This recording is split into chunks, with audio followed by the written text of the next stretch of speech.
Félix Tshisekedi et Paul Kagame réunis dans un même lieu, l'occasion est rare.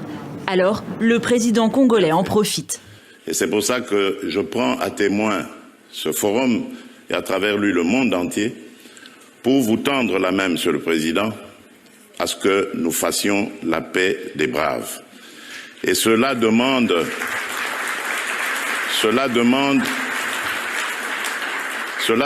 que vous donniez l'ordre aux troupes du M23 qui sont soutenues par votre pays d'arrêter cette escalade. Kagame, lui, avait pris la parole plus tôt. Alors, c'est son ministre des Affaires étrangères qui s'est chargé de répondre au président congolais. Le seul à pouvoir arrêter cette escalade est le président Tshisekedi, et lui seul. Dans un long poste, le ministre réitère les exigences de son pays. La neutralisation des FDLR, le groupe rebelle rwandais actif dans l'est de la RDC.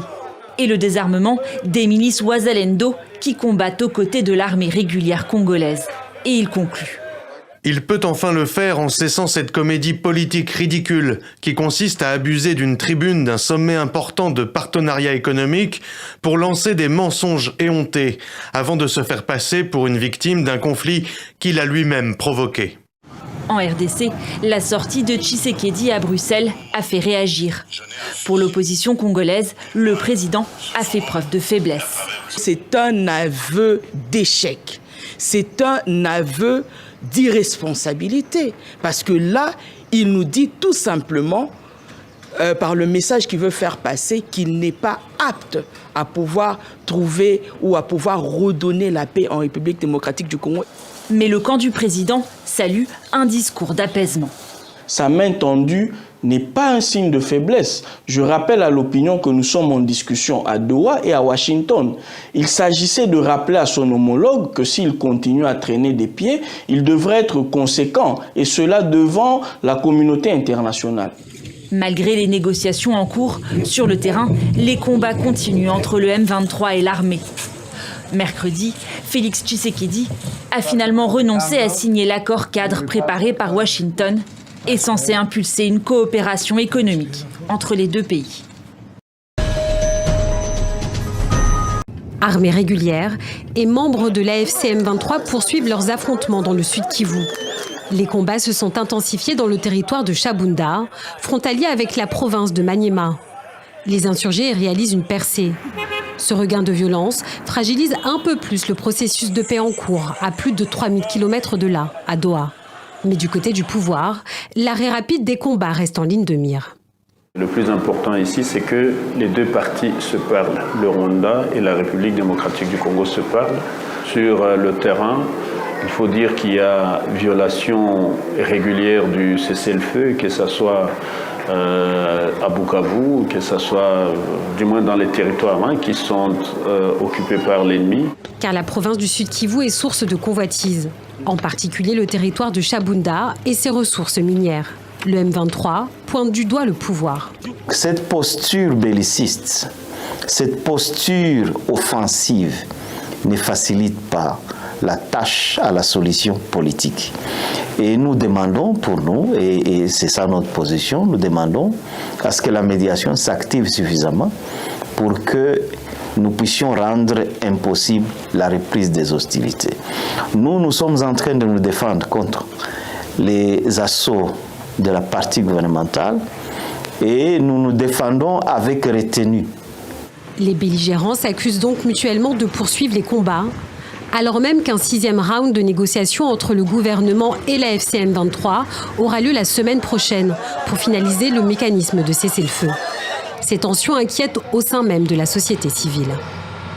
Le fait de dire qu'il n'y aura plus les assises à Doha cette semaine, on a eu crainte et on commence à se poser mille et une questions. On s'est dit, est-ce qu'il n'y a pas encore les dessous des tables qu'on nous cache, qu'il n'y a pas de couloir humanitaire, il n'y a rien, nous souffrons, mais les accords tardent de ne pas être signés.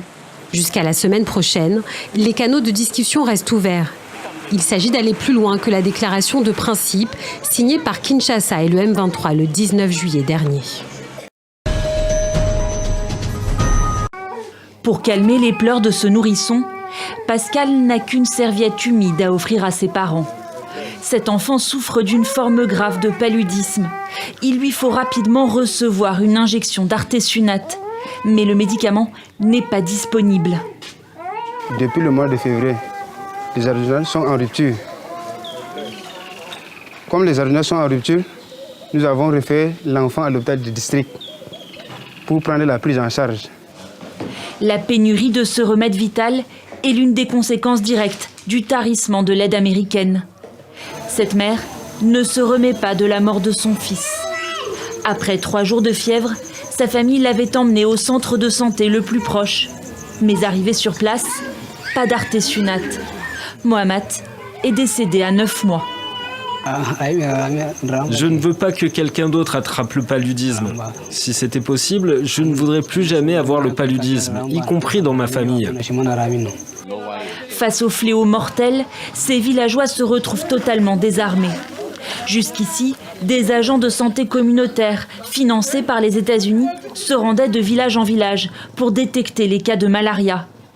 Aujourd'hui, la quasi-totalité ne travaille plus. Résultat, les décès explosent. Morte en juillet, à l'âge de 5 mois, la fille de Djida et Daouda aussi aurait pu être sauvée. Et après l'enterrement de l'enfant, et depuis les jours jusqu'à aujourd'hui, bon, moi je sens à l'aise, même pour aller travailler comme ça au sang. Bon, mon corps là ne veut pas beaucoup travailler parce que je pense à l'enfant là. Je n'arrive pas à travailler comme il faut. Lancée en 2005 par George W. Bush, l'initiative présidentielle contre le paludisme avait pourtant permis de diviser par 2 le taux de mortalité. Un programme que Donald Trump a décidé de suspendre dès son arrivée à la Maison-Blanche. 1 mois plus tard, une dérogation limitée est toutefois accordée pour les activités vitales sur le paludisme. Mais rien ne change vraiment, le principal exécutant de ce programme, l'USAID, ayant été dissous. Parce qu'on sait que le paludisme grave qui n'est pas bien traité, ça cause l'anémie. Et quand l'anémie s'installe, c'est la mort qui suit. Donc ce qui fait que cette année déjà, à partir de janvier jusqu'à août que nous sommes, nous avons déclaré beaucoup de cas de décès dans la communauté. Et s'il faille on continue comme ça, je me dis que la conséquence primaire, c'est d'abord les décès en cascade. Alors que les contaminations atteignent chaque année un pic entre septembre et octobre, les autorités sanitaires sont inquiètes. Nous allons recevoir en ce moment un peu de 200 000 ampoules d'artesunate injectables. Or, les besoins en termes par trimestre de la région tournent autour de 350 000 ampoules. Ça fait donc que vous constatez que cet intrant ne pourra couvrir qu'une partie du trimestre 4 qui se prépare déjà. Pour le père de famille, les progrès réalisés ces dernières années dans la lutte contre le paludisme n'auront été d'aucun secours à son fils. Au cœur des montagnes de Simandou, les tractopelles dévorent la jungle tropicale. Nous sommes à des centaines de kilomètres de Conakry, en pleine Guinée forestière.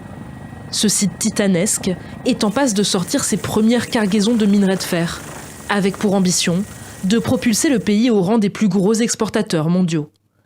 Un projet chiffré à 18,5 milliards d'euros d'investissement et qui aura nécessité la construction d'un port et de plus de 650 km de voies ferrées. Réunir les 4 partenaires industriels et le gouvernement guinéen pour mener à bien ce projet, ça a été une tâche monumentale. Mais je pense que cela en valait vraiment la peine, car cela nous permet aujourd'hui de construire dans un environnement stable et favorable. Du point de vue de la construction, les défis concernent la logistique, c'est-à-dire la capacité à acheminer tout ce matériel dans le pays vers les différents chantiers. Les premiers gisements dans le sud-est du pays ont été identifiés dans les années 90. Et depuis, le prix du minerai de fer a explosé, dopé par le marché chinois. Les autorités ne jurent que par les gains à venir. C'est une mine exceptionnelle avec une production qui va être qui va marquer le marché du minerai de fer à l'échelle mondiale, avec une teneur extrêmement importante sur le plan de la qualité, et ça générera beaucoup de ressources pour l'État guinéen. Et puis, avec le chemin de fer, c'est tout un écosystème économique qui va être totalement changé. Pourtant, la ligne ferroviaire construite pour l'occasion est très éloignée des grandes villes guinéennes, comme le souligne ce chercheur. Le potentiel de transformation économique nationale lié à ces projets est très limité. On a eu d'autres projets comme le projet GAC qui étaient annoncés comme des méga-projets, mais qui en réalité sont retrouvés comme des projets à dimension très réduite et qui ont eu des impacts très limités en termes de transformation structurelle de l'économie nationale. Surtout, un rapport d'ONG alerte sur la pollution à proximité des constructions. La terre mise au jour par les engins ruisselle dans les cours d'eau, un enjeu dont les entreprises minières affirment avoir bien conscience. Vous avez pu constater en parcourant le site que nous consacrons beaucoup de temps à la construction des pièges à sédiments afin de contenir les zones où nous avons mis à nu le sol. Nous réhabilitons très rapidement, nous procédons à l'ensemencement hydraulique pour essayer de consolider ce flux de sédiments. En attendant, dans les villages alentours, les populations locales sont déjà impactées. Sur le fleuve, les bateaux de dragage semblent avoir fait fuir les poissons. Depuis le début des activités des sociétés minières, la pêche est totalement menacée. Il y a quelque temps, des pirogues revenaient de la pêche avec au moins 10 bassines de poissons, mais maintenant les pirogues n'amènent que 2-3 bassines. Pour compenser leurs pertes, les constructeurs ont distribué aux habitants de quoi partir pêcher plus loin, en haute mer. Mais selon un représentant local, la pratique aurait déjà fait 3 morts, faute de pirogues adaptées.